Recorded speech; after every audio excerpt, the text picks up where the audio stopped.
Couple of undrafted rookie free agents for the Browns that kind of jump out.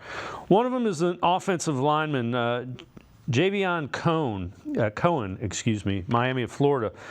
This is from his scouting report from the Combine. Was at Alabama. So his 2022 Alabama displayed his potential quickness. Miami liked his maturity, his approach, gathers weight to redirect, connect, pulling across, his run blocker, long arms, corral opponents outside shoulder, direct punch, early extension to maximize pass pro, usually keeps his eyes on twists and the likes in blitz formations. All right, weaknesses.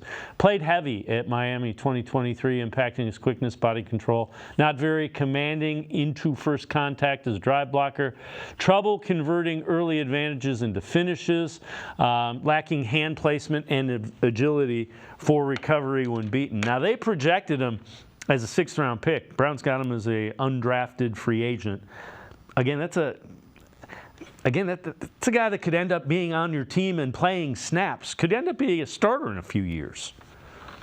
Yeah, I was kind of surprised he wasn't drafted. I mean, there is a lot to like about Cohen. You know, he's a young player, doesn't turn 22 until early August, so early in training camp. But this guy's got a lot of experience. 37 career starts in college over 4 seasons.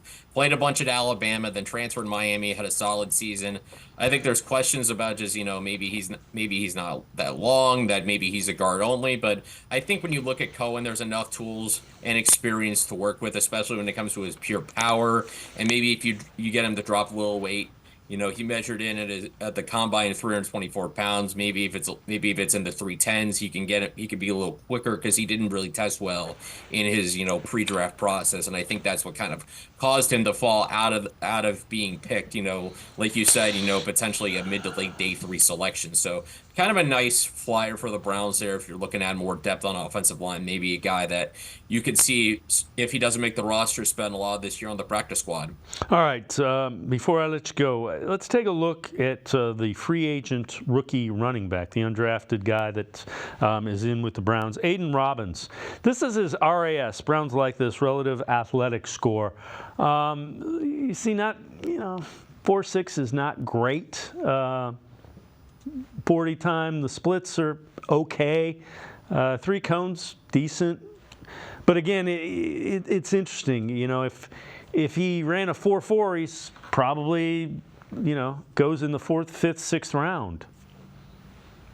Yeah, I think with Aidan Robbins, he's an interesting guy. I know Mary Kay Cabot kind of mentioned him as a guy that I think the Browns brought in on a top 30, and he's an interesting player to me because when you look at his stats, they don't really jump off the page from last season. 101 carries, 485 yards and a touchdown, but he missed some time last year with a rib injury. Came back towards the end of the season and had some good moments, especially against Oklahoma. 22 carries, 182 yards.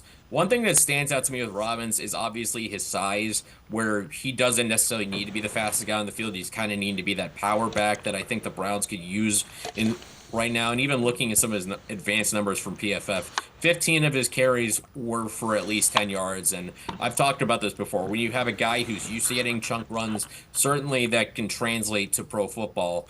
The one thing with Robbins' athletic profile is concerned to me is not even necessarily the 40, it's the 10-yard split, because that tells me he needs a little extra runway to kind of get up the top speed versus other guys who can maybe do it a little more quickly. So that's kind of that, plus the lack of productivity he had at BYU is concerning, but good numbers as well at UNLV the year prior. So we're taking a shot on a guy like this, especially a body type that you really don't have right now at running back, as far as a big bruising running back who has the ability to is not easy to tackle on first contact.